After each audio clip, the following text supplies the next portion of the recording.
Okay, so I lost the predictions again, and I didn't even get the Money in the Bank briefcase. Motherfucker beat me twice. So then I did the coin toss to see if I should watch New Blood Rising or Slamboree 2000 for my punishment. And I got Slamboree 2000. I forgot that this was the pay-per-view that had the 3-tiered cage and tied into Ready to Rumble. This was the time in WCW when David Arquette was the world champion. This was right before they shut down. And watching this show, I can see why. Now, I'm not going to go on a case-by-case or match-by-match review of this, because, quite frankly, I kind of zoned out every once in a while. But, actually, Brian Zane did a review of this. I completely forgot about that, too. I started watching, I was like, wait a minute, this is familiar. It's like, oh, Zane did this. So, if you want a really good breakdown of this pay-per-view, go watch Brian Zane's review of it on Wrestling with Rick. Just look it up on YouTube here. Excuse me. What I'm going to do is I'm going to talk about some of the problems I personally have, or had, rather, with WCW at this time. And especially the storyline they have going on here. Because this was in the era of the New Blood versus the Millionaires Club. And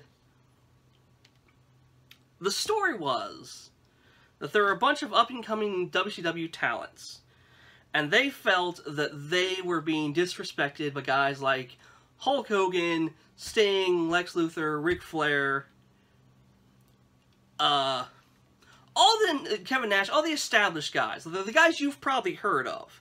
If you're into wrestling at all, you've probably heard them. You've definitely heard of Hulk Hogan. And so the story was like they were tired of being held down by these guys, and they were going to fight back. They were going to put the old guys to pasture, and this was their time. They are the new blood of WCW. Ow, I need to stop doing that. This was their time. And that's actually a good story. That is kind of an old story, you know, tale as old as time sort of thing. It works. As a narrative, that works. Here's the problem. They were the bad guys. Yeah, they were the heels. The Millionaires Club is what they called the established guys. They were the faces. You were supposed to root for them.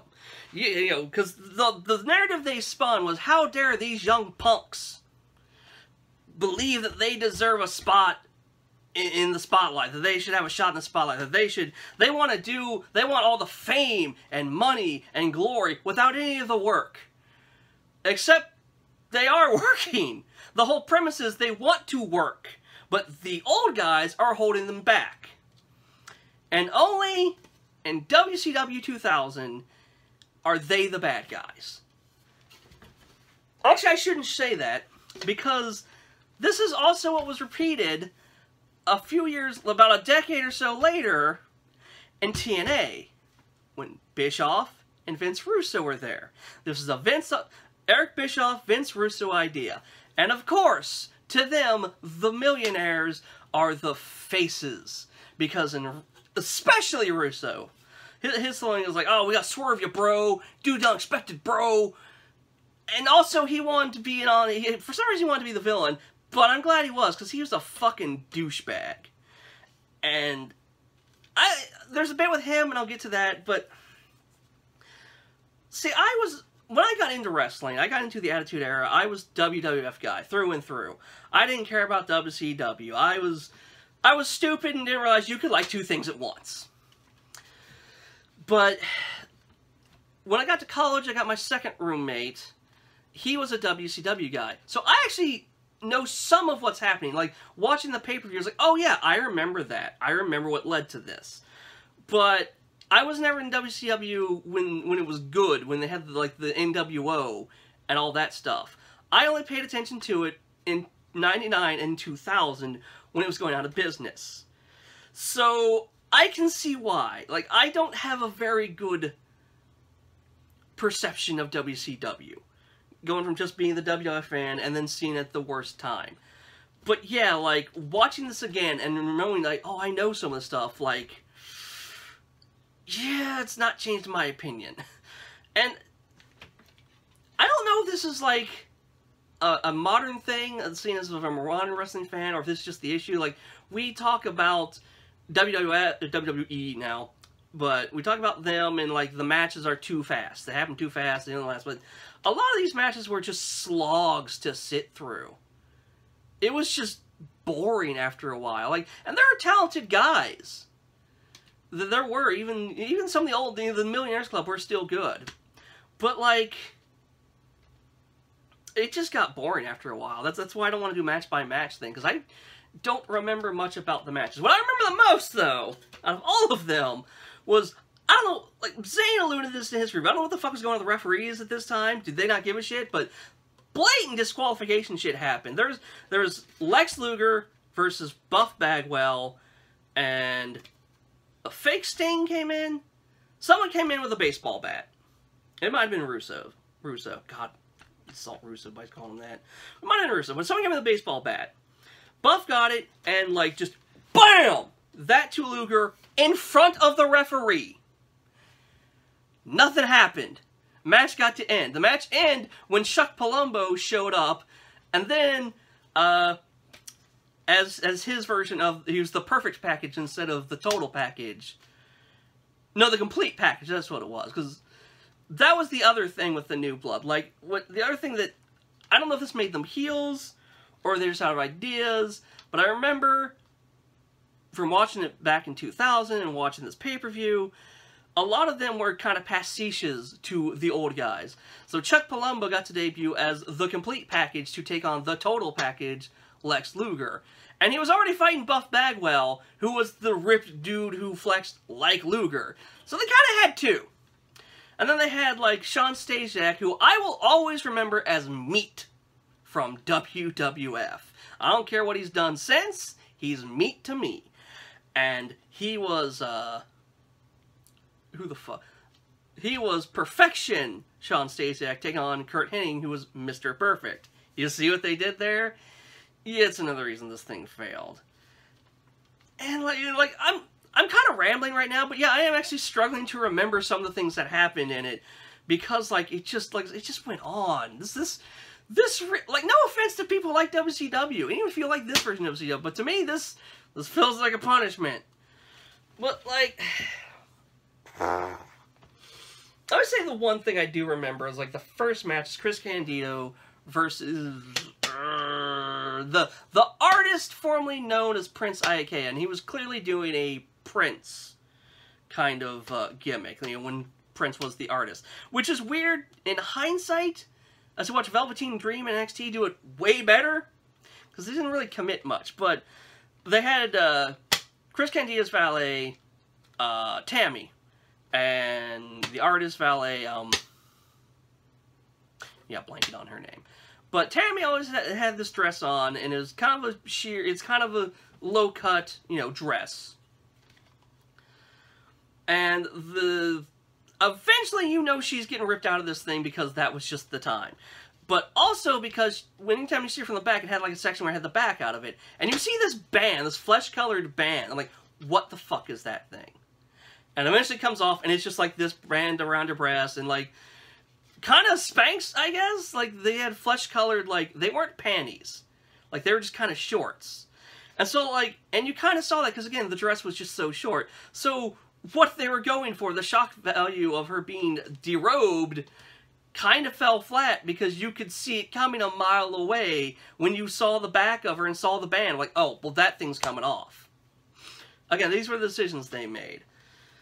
Oh, they had a match between Ric Flair and the franchise, Shane Douglas. And Flair was dressed in just normal street clothes. That was weird. But, yeah, and it ended with, like, the stipulation there was that if Flair lost, Vince Russo got 5 minutes with him in the ring with a baseball bat because he was stealing Sting's thing and also called himself the Batman. Just no. And this is the one part where I came alive and kind of screamed at the TV, but that's because the subplot of this was also, I believe it was Elizabeth, who was not Miss Elizabeth, but she was the valet or wife of DDP, I think. Either somehow Vince Russo like owns her now. That's where we're at. Vince Russo owned her. The wrestling match lost. He got to own a human being because wrestling. And during the match, like it keeps cutting backstage to him watching, and she's there, and she eventually takes the bat and it's like knocks him out, and I'm like, yes, kill, kill, kill, because he's such a fucking douchebag on camera, off camera. Fuck Vince Russo. She only hit him once, but he got to come out and beat Ric Flair because Ric Flair lost his match because someone in a Sting mask and coat and bat came out and knocked Ric Flair again. I'm pretty sure this was done in front of the referee. But it wasn't even a crooked referee. Well, there might have been one. There's a big redhead referee who they said might have been in the pocket of the New Blood, but it's never elaborated on. So I don't fucking know. So, like, he loses the match, and, like, the Sting mask is on, and then Vince Russo comes down the alley, the long ramp. It was a good ramp. It goes like all the ring. But he comes down there like, who's this guy? Like, you know it's not going to be Russo because he has the mask on and a wig. And they're not going to just waste that. So they reveal, it's David Flair, Ric's son. Somehow Russo has got to Ric's son, David, and turned against him. And he's part of the New Blood. And it's kind of, again, it would have worked if it wasn't so telegraphed. But also, it's sad now because David Flair died a few years ago. I think in like a car crash. But yeah, so it's weird to watch. And honestly, while I'm talking about other things that are weird to watch, in hindsight, watching all these like unprotected chair shots to the head? Ooh, knowing what we know now, that's just, Alright, so I think I've rambled enough, but I have to talk about this fucking final match. The three-tiered cage match that this was built around, that was in Ready to Rumble. It tied to Ready to Rumble to have this match. And it's the most goddamn ridiculous thing I've ever seen, even by wrestling standards. I want to say maybe it could work, but I don't think it can, because you got one big-ass cage surrounding the ring, and then another smaller cage, which is hardcore hell, which there are chairs, trash cans, the kitchen sink, there actually is a kitchen sink, and a table, which they tried to set up, it didn't work. And then another one, there's the smaller one on top, which is the guitar room, because it's Jeff Jarrett's involved, and his whole thing was hitting people with a guitar. And then at the very top is the belt, and you grab the belt and you think, oh, this is where we got to swerve, bro, because it was David Arquette, who was the world champion at this time, I remind you, DDP, who was his friend, and Jeff Jarrett, the heel, and they're all going for the title, and at the end, David Arquette betrays DDP, hits him with a guitar, and Jarrett gets to win, and he's the champion. And if that sounds great, it's not. Like, this match was a slog to get through. And, like, they got to the second part of the cage, the hardcore hell, and one of the walls just falls down. It just collapses. So I'm like, well then why do you need to go to the third one? Why did you have to go to the third room anyway? Because immediately when I get to the second part of the structure, the second cage, DDP, like, used the bolt cutter to open the chains on the one door. So I'm assuming he was going to get out, climb up, and then the room's there. So you're not even going into the room. Because the first cage had a ladder, trap door. You eventually fight. Get up to the cage, fight. You get up to the third room. Like, I don't know if you were supposed to go into the third room, or you just could go and get the guitar, or just bypass it and go get the fucking title. It wasn't explained very well. None of this was explained well. This is why WCW went out of fucking business. I feel like I should make this a really long, in-depth video about this, but I just don't care enough, honestly. Like, it was just boring and nonsensical, and I know it's wrestling, but you gotta try, and like, just, again, the fact that there was a match where it's Billy Kidman versus Hulk Hogan, and the heel announcer is talking about how Hulk Hogan has used his power and influence to keep people down. People like Kidman keeps him down. And yeah, he did. We know he did. That's what he literally did in real life.